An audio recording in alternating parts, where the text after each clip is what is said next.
live that answer of what's next. And so with that, I just want to kind of open this up to Carlito. I know you were sharing with a lot of initially what was taking place during that period of time. And I know you mentioned you want to do something, but just to kind of couch this, from the era in which being a young lord and the movements you see today, is there what is that comparison like when you see the movements of today in relation to the challenges of that period of time?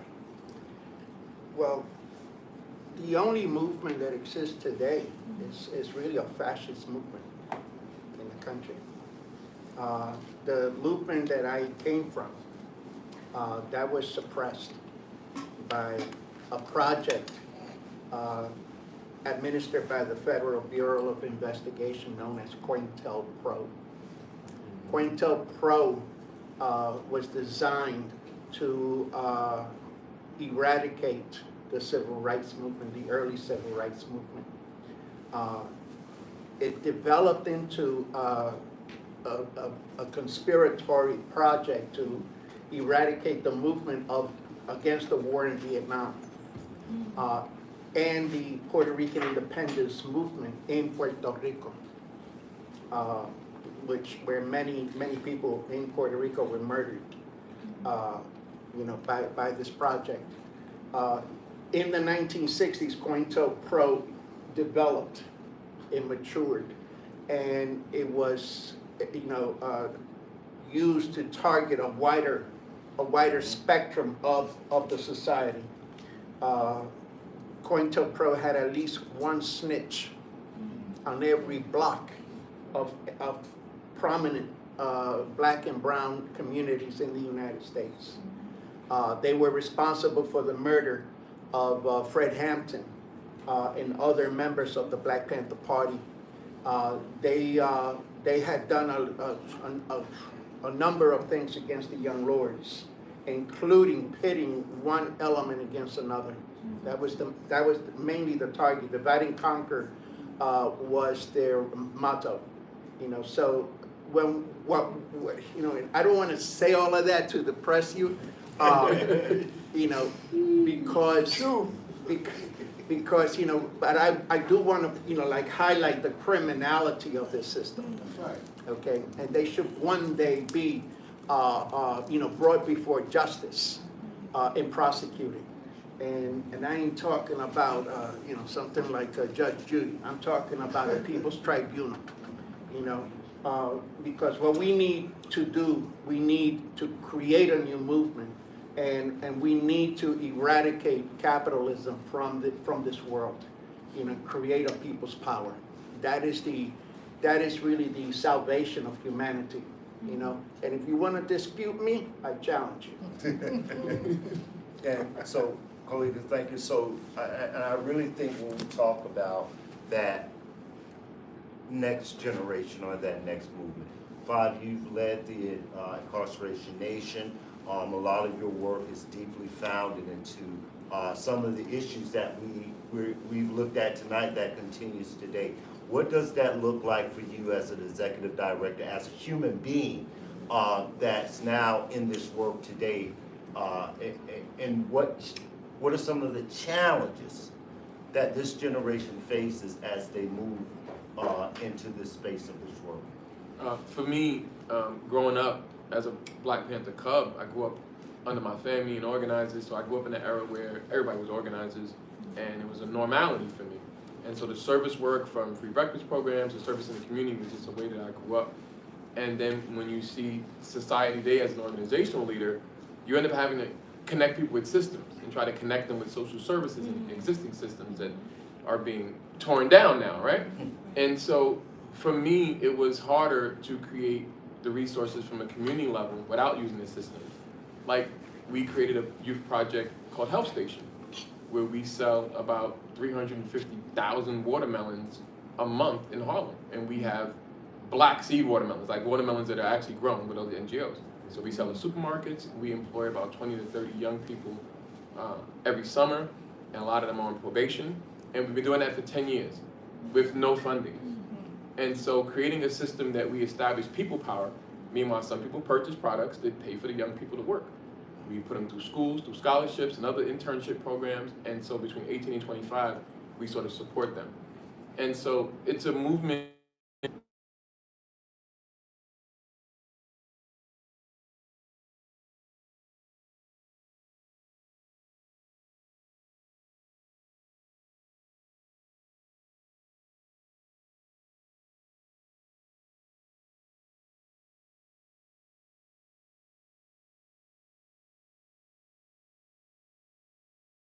including a system that can be torn. And so today, I think that we see it as we see the assassination of the system every day. So what resources can we build, right? We have to recreate those community power resources. So for me, it's a challenge. It's a daily challenge, but it's also a duty because I feel like the legacy cannot die, and the legacy from younger people actually doing the work is not really wide known. And when you speak to students, they're like, what? You know, the young lords, 14, 15 was doing this type of organizing? And we hear about it from the government's version. Like when I talk about free lunch, people are like school lunch? And I'm like, where school lunch came from? Right? And so we create those pockets of needs, and what capitalism does is it privatizes it. It creates a system where you end up sort of a corporation is paying for it, or somehow it can be stripped from you. So yeah, building community from the ground up is something that's a daily challenge for me. So, and BJ, for you, I think that you represent an era of time that a lot of us did not really see, because I think that as I look at some of the work today, or as in relations to the past, there were movements that were recognizable. You say we say the Young Lords, we say the Nation of Islam, we say the Black Panthers, we can say Dr. King. Do you think that the leadership breakdown, particularly surrounding social equality that existed in that era, is that lost on this era? And where does that vacuum leave our community or society as a whole? Okay, first of all, I'd like to give honor to God for waking me up in my right mind. Yes. Now, if my wife was here, she'd say, BJ, you sure you're in your right mind? I'd like to give honor to the professors for putting this together. And I'd like to give honor to you guys to come out in this cold. Yes, thank you. And thank you for coming. Now, first of all, there is a pocket of resistance of young people that are doing something. You have to connect with them. And there's I can tell you about, after it's over, just write your email address, and I can tell you about these young people that are really doing stuff. And you have to be able to, like for example, it's all about history. What we did as Black Panthers, the first thing we did, they gave us books. There's a good story about a panther named Jamal Joseph. He was 14 years old. He wanted to be a panther so bad. He's sitting in the back, and we had a political education class. And Jamal says, I want to fight. Give me a gun. I'll do anything you want, blah, blah, blah. The guy said, come on up here, young brother. Now, he's 14 years old. The average age of the Black Panthers was 16 to 17. Now, hey, he's 14 years old. The guy opened up the drawer and gave him a bunch of books. The history of the revolution, France Fanon, the Algerian Revolution. And Jamal in his mind said, oh man, when he reaches the desk, oh, he's gonna get me a big gun. I'm ready to get a big gun. And when he came to books, Jamal turned to him, I thought you was gonna arm me, brother. I just did. You have to study the history of this country, because racism, fascism, it did not just start. Like he talked about COINTELPRO. I'm so glad that they pardoned Marcus Garvey, because Marcus Garvey's driver, chauffeur, was part of COINTELPRO. He worked for J. Edgar Hoover. And J. Edgar Hoover, his whole job was to stop the rise of a black messiah so he could organize the people. And this is what they're still trying to do. Now they're trying to tear it down. And it's not all about black people no more. Organize poor people. If poor people was organized, you know what we could do? We could change this system. The Black Panther Party, we wanted to alter or abolish this system. Okay, we didn't abolish it. Not by a long shot. But we damn sure altered this system. You know, because you have free medical clinics, it was because of the Black Panther Party, which we started that. You have the Sickle Cell Anemia Foundation. I was knocked off my feet. I was vacuuming my rug. And on the news they said, we found a cure for sickle cell. I said, what? We started sickle cell anemia testing way back in the day because one, it only affected black people. And by that, and then they had the heart disease and other diseases that they was doing foundations for, but nothing for black people. So out of our health clinics, we talked to a lot of the doctors and nurses. They dug what we were doing. And when they found out sickle cell anemia, they got together and said, we'll help you get a foundation to study for the cure of sickle cell. So a few years, they fought about, maybe I said 5 years. Nixon said, well, to these doctors, these are activist doctors, and that's what you got to find, activist doctors, lawyers, just activist people. And these activist doctors said, Nixon said, we're gonna give you $60 million. Back then in 1970, compared to today, that was a lot of money. But you have to disavow yourself from the Black Panther Party. The doctors came back to us and said, this is what's on the table. If you don't want us to take it, we won't take it. You looked at the doctors, you know, it ain't about us. Take that. Take that money, disavow us. And now they got a sickle cell anemia foundation. We don't get no credit for it, but every time I go anywhere to speak, I tell people. So they know what we did. I just want to say something now. But y'all don't know, this is when the Negroes used to sit around, you know how it get passed on from one generation to the next. This is that generation passing and the work that we do, because this has always, in my opinion, been the gap of the importance of the work that we do, because somehow for some of us in this space, we may feel or believe that these things are new to the society in which we live. My mama, old country girl, used to say, ain't nothing new under the sun. That's right. That's right. So these things continue to repeat themselves, and as it was said, that history becomes our greatest teacher as we continue to move forward. And with that, and I saw this in the film, but I think it's important to kind of put this out here. The criminalization and demonizing when we hear young lords, we hear the Crips, we hear the blood, those things have been demonized. And how has that affected the work, Carlito, as you see it, when we talk about the criminalization and the demonizing of these groups? Is that a mechanism to keep those of us who are engaged with that from learning about that, because we first put that label on, oh, that's what they were about? What they'll say, they took over this and they stole the truck, so they're thieves, etc. How has that played out? How does that play out? Well, first and foremost, I want to make mention that the Black Panther Party and the Young Lords, we had a fraternal relationship. Oh, no doubt. These were not so distinct forces, and it's believed that Fred Hampton was the creator of the Rainbow Coalition, was murdered 2 weeks after he made an announcement that the Rainbow Coalition was going to fuse into one entity. And that's important to understand, that the perspective was a multinational revolutionary organization, which the Black Panther Party, Fred Hampton in particular, was spearheading. demonization of liberation movement is part of the nature of any oppressor.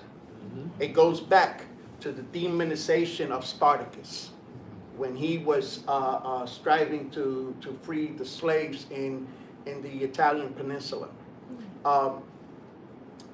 You know, what we did with the tuberculosis truck, I still don't see how we stole it. You know, it was purchased with our tax money. Okay, and the hospital that we took over was also paid by our tax money. You know, because I remember my family, when they didn't have insurance, they would go into their wallet to pay for the doctor's bill. Okay, and you multiply that by the millions of people that attend those hospitals a year, and bingo, you have enough money for a hospital. You see, they will always give you some kind of logic to explain, give an explanation in order to criminalize not just the act, but our liberation struggle. You see, just like they had laws. Once upon a time, they had laws criminalizing African American enslaved people from escaping. It was a crime, you know, for them to escape. You see, so when we look at you know, criminalization and laws that are there to describe you as such for your acts of you know, towards freedom, you have to ask yourself, who was it that wrote those laws? You know, because eventually, when there is a liberated United States, and I do, whether I live to see that or not, you know, a free and socialist United States, we will also create laws. The you know, people of color and the working class will create laws to punish those who enslaved us. Okay, just like it happened in Cuba. You know, they demonize Che Guevara for organizing the tribunals in Cuba, but they don't tell you, and they say that he was a criminal, but they don't tell you who was it that was being punished during the Cuban tribunals. You know, they were rapists, they were murderers, they were torturers, they were exploiters, and collaborators with the Central Intelligence Agency to keep Cuba down, you know. So it's a matter of interpretation when you talk about criminality, okay? Because a criminal will never say that they are a criminal. You know, that is a very simple, you know, explanation of what self-identity looks like. So on that, and I'm just gonna pivot, yeah, because Can I want you to do two things with that. Because we talked about individuals, but when we think about political systems in this country, because we say capitalism, and then, you know, even on our, you know, with Bernie Sanders and different political leaders, they'll use these words and try to demonize or critique the political systems without us fully understanding when we say socialism. So, oh, they're socialists, there's communism. So I want you to jump in on that, Father. So I just wanted to add, because when I teach my young people political education, it's kind of difficult. I be a little code switching with it, right? And I think that it's the formation of the English language that plays a part in it too. Mm-hmm. English language is a bastard language, sort of bastard because it's come from all other type of languages. And so my young people, I tried to teach them about being, in my first class, about having superpowers and sort of having this power of understanding the direct connection you have to the problems that you want to address, and you use that as a superpower. So if you've been through parole and probation, you're the perfect person to talk about it from a first person perspective. And they were like, well, we're not heroes, we actually relate more to villains. And then I had to teach them, actually, does anybody know where villain comes from? The terminology villain comes from? So villain is roots in Italian and French, and it stands for villager. And so when colonization would happen and people would resist, they would be the people from the village. And so they were demonized and called villains. And so the actual concept of the resistance is the problem. It's sort of an oxymoron, because these are the people that you're sort of taking over, and their resistance is now considered the bad problem. Mm. And so it's almost like a code switch of, well, you know, I'm causing the problems, but now I'm going to shift it and put the blame on you. And so villain was this terminology that described the villagers who would resist not only a capitalist rule, but a colonization rule. And colonization is kind of weird. It's kind of like, you know, I'm going to take over your town and I'm going to make you adapt to the way I feel, not sort of the culture that's been here. And so it becomes this rapist society. And in my opinion, I think our young people related to being villains because they had such deep trauma that impacted their story and why they resisted, right? And so the whole language plays a part in it, right? And so when you think of like, oh, I'm a social worker, but you're connecting people with systems that are outside the system of, you know, social society, you're not really creating you're creating a dependency inside of them. You're not really helping them be self-sufficient. And so what I grew up under with the Young Lords was like, I remember people would come in on Saturdays and like my uncles and my fathers would do newspapers on Sundays or Mondays, but they would be shopping at the market on Saturday, or they'd go to the food pantry and pick up food, but then they would donate time on Sunday, right? And so everybody played a part in that. And I had a really in-depth conversation with Jamani Williams the other day. And a lot of people don't know this. He has a position called the public advocate. The public advocate started in the 80s off of a position that the Black Panthers started here in New York called the community advocate. And the community advocate was somebody who had law experience or other experience that you would come in and talk to about your individual problems. And so the New York Charter created this position after that called the public advocate. And so even our political positions of representation came from who was in our community that was best to serve the community. And, you know, it really came from a community level of need and servicing that. And so social work is the work, abolitionist social work is tearing down the system, but creating systems of people power, right? And say, yes, we have a food pantry on Sunday, but we also have school services on Saturday. And so if you could donate some time here, then you could benefit from that. And so you're not paying for food, you're trading and bartering, and that's a community level, right? So for me, I think it's the language that demonizes it, but the actions, you know, dictate what it really is. And what I want to do in respect to time, I really, Bella, students, I really want to kind of change the format because I really want to hear from you guys with questions you may have. It's critically important, as Bella knows and my students know.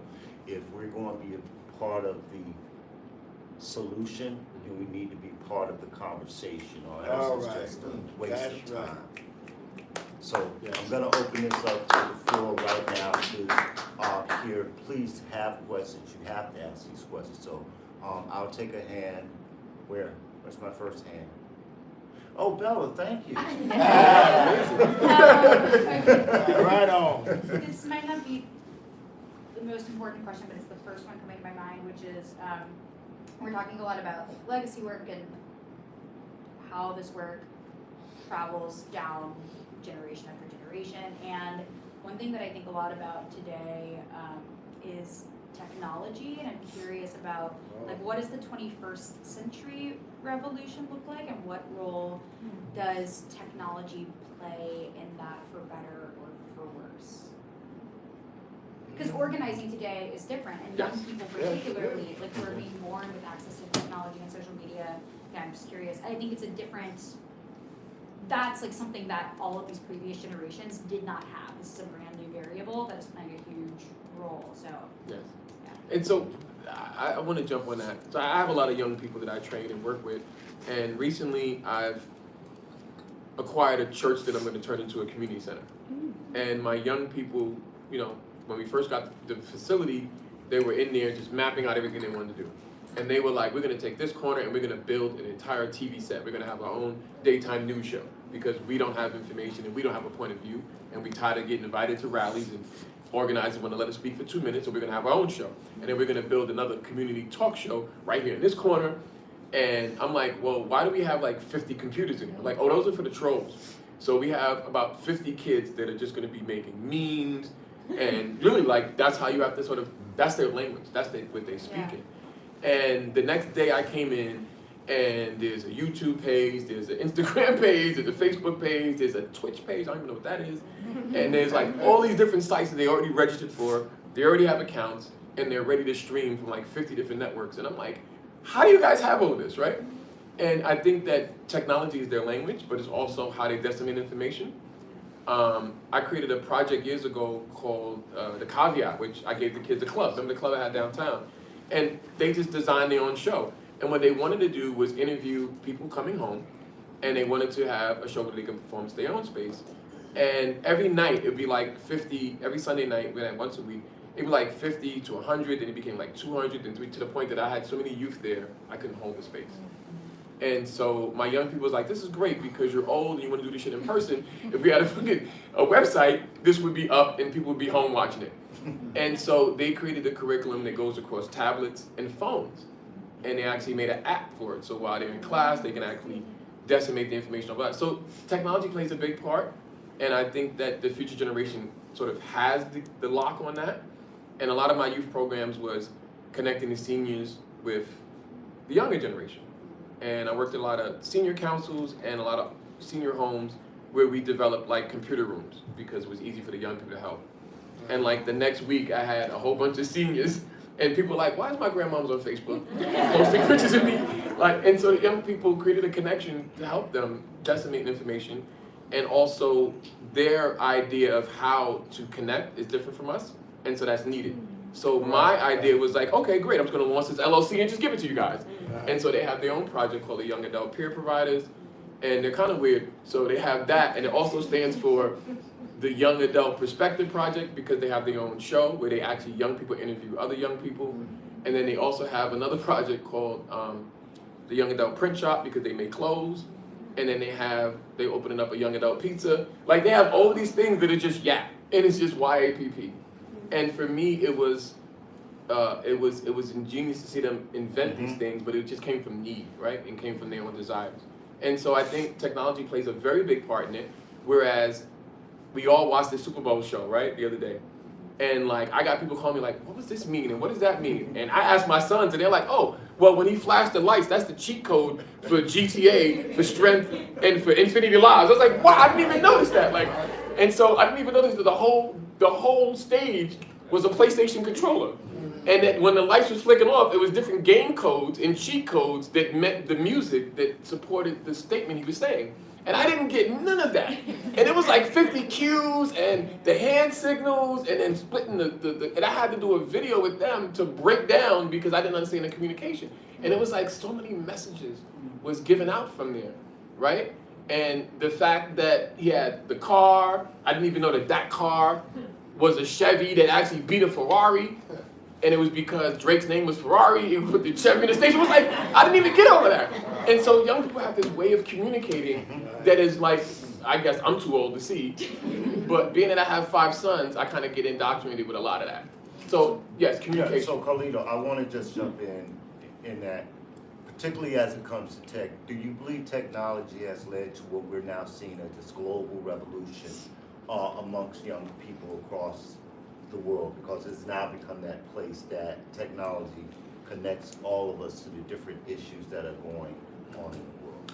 First and foremost, that's the most important question that I've had in recent times, okay, in public speaking. It was young people who led the Chinese Revolution in a country with a vast population. It was young people who led the Russian Revolution, another vast area of territory with millions of people. Guess what? They had no telephones. That's right. They had no internet. Computer, what's that? Okay? In most countries in the world where revolutions took place, in Mexico, the Mexican Revolution, which is historic in Latin America, they had nothing. They had nothing. Runners on horses was the means of communication. So when you talk about the use of technology, I had an argument the other day with somebody who was, oh no, AI, oh my God. That's an advancement, okay? That's an advancement. It's like the wheel. The same argument could have been used when the invention of the wheel came about, okay? It all depends in whose hands the technology That's is right. under. That's right. We do not have access to it in the ghetto. Okay? It's used against us. Just like art. By the way, I'm an artist. Okay? A visual artist. And I can tell you how art is used against us to poison our minds, the minds of the youth. Okay? But it depends on who has control of the steering wheel. Okay? AI, technology, there's enormous benefits. We can advance the humanity, make sure that everyone on the planet has food, make sure that everyone on the planet has adequate health care, okay? A place to live, homes, okay? It all depends on how you use it.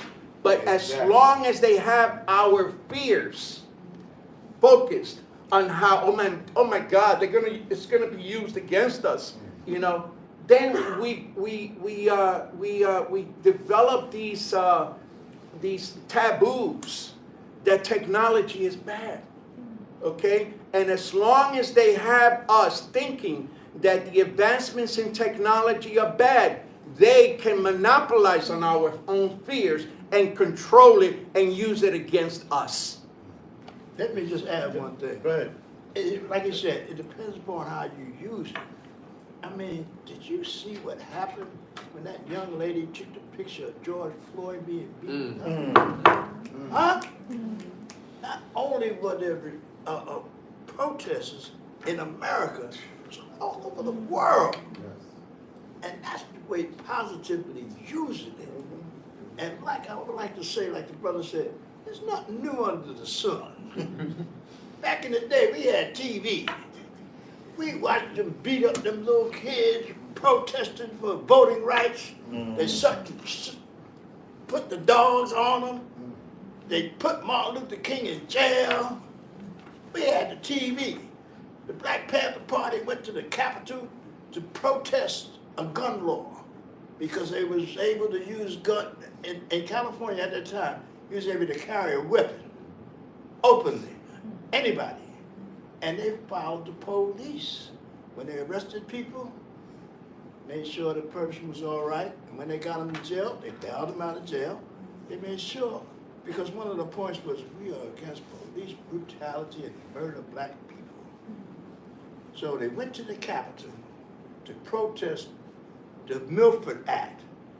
The FOP, the police union, got this Senator Milford to put up a gun law to strip the Panthers of their guns. Nobody could carry open weapons now. So the Panthers went to the Capitol to protest it. And they was ushered into the floor of the chamber of the Senate. And that made worldwide news. And I looked at that news, because this was after Martin Luther King was killed. He's the peacemaker. How they gonna kill the peacemaker? What's going on? I looked at these brothers with guns. I want to be one of them. And not only there are about 12 Panthers that I met during the time that one shot of these brothers with guns on the Capitol making a protest what made them join the Black Panther Party. So it's all about how you develop and what you see and how you use it. Got time for one more question. Oh, boy, y'all know I was going to. Thank you. This is a question for Carlito. I'm really curious about how you made the decision to end the takeover. Because I think that, I'm wondering if you had a conversation about, well, we shouldn't, because if the cops come in, maybe that, and we have a showdown with them, of course risking your life, but would that then further the struggle because you fought the cops?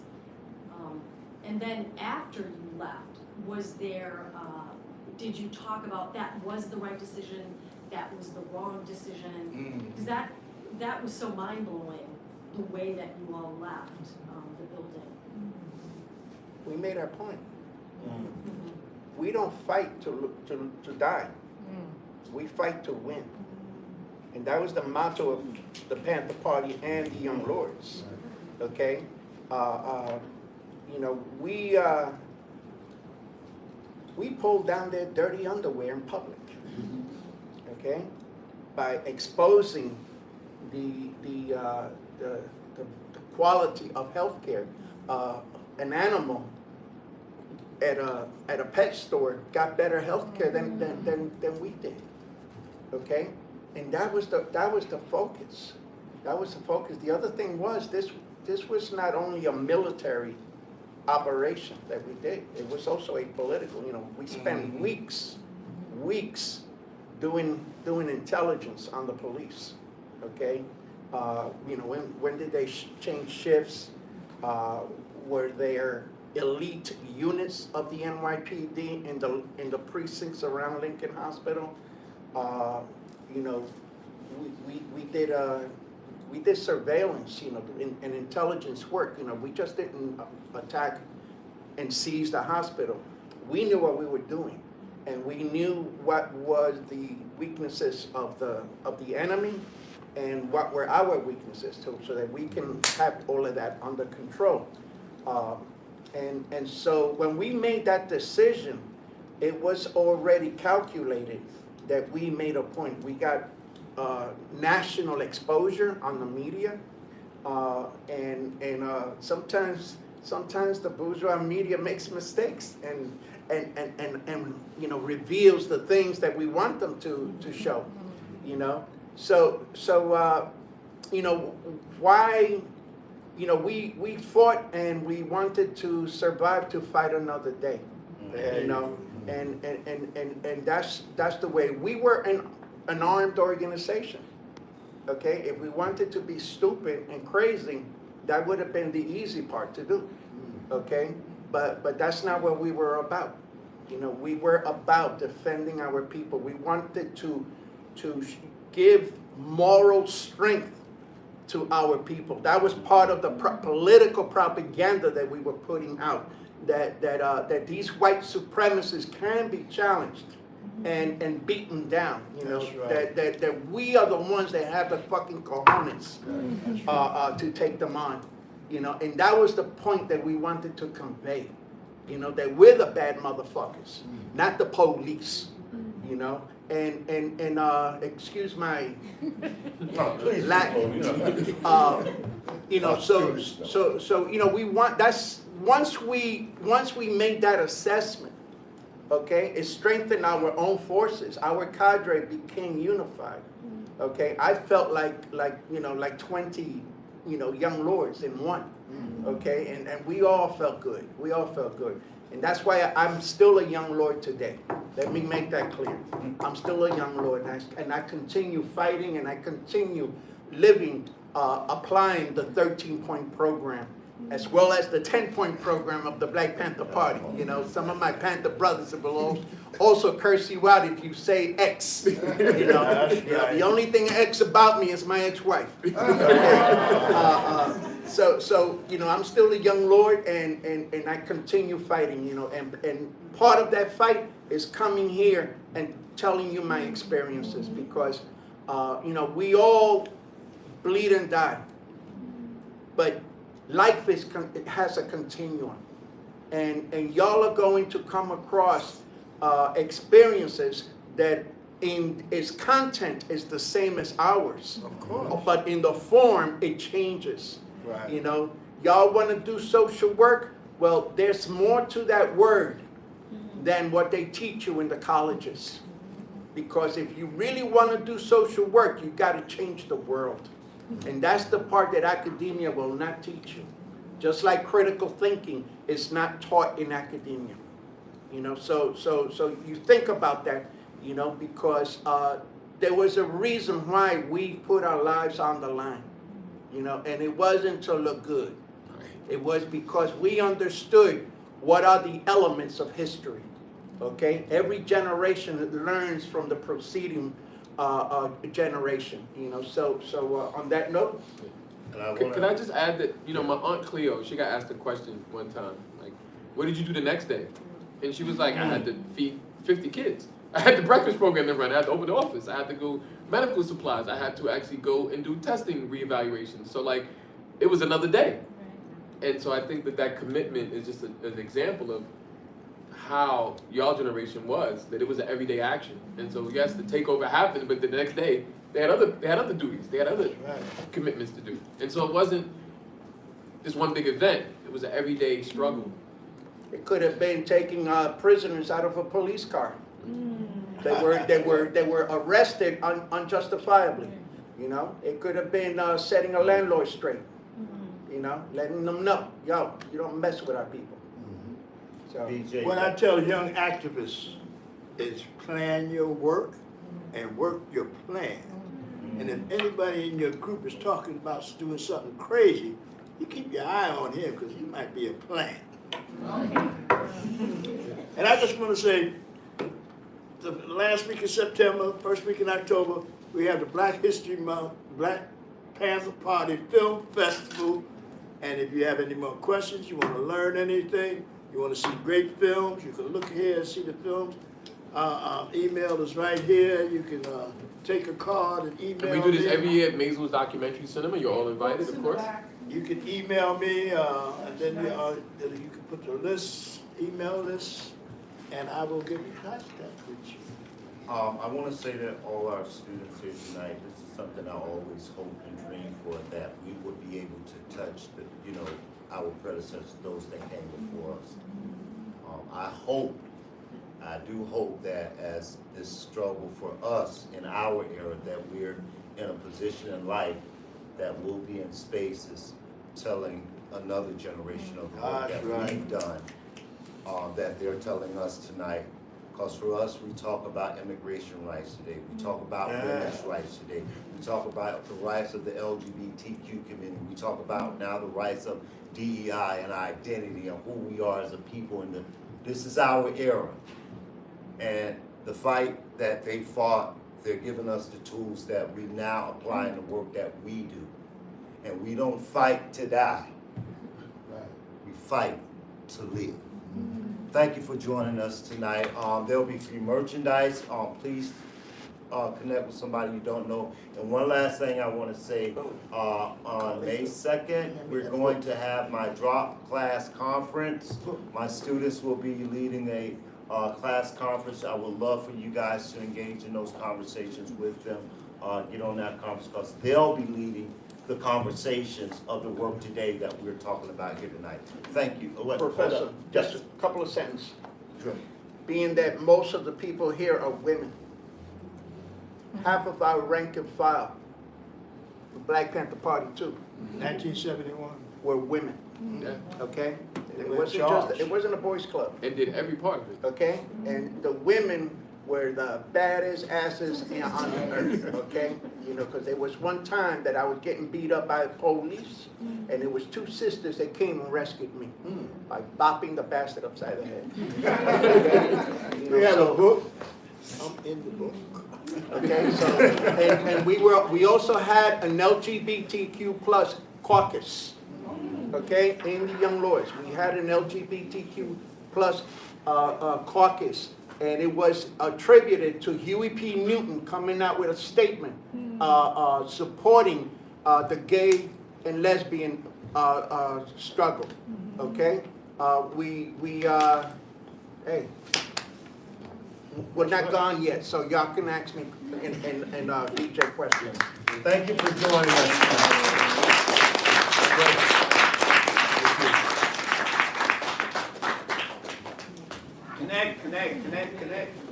Connect, folks. Or you could just email it. Just email it. Five. Yes.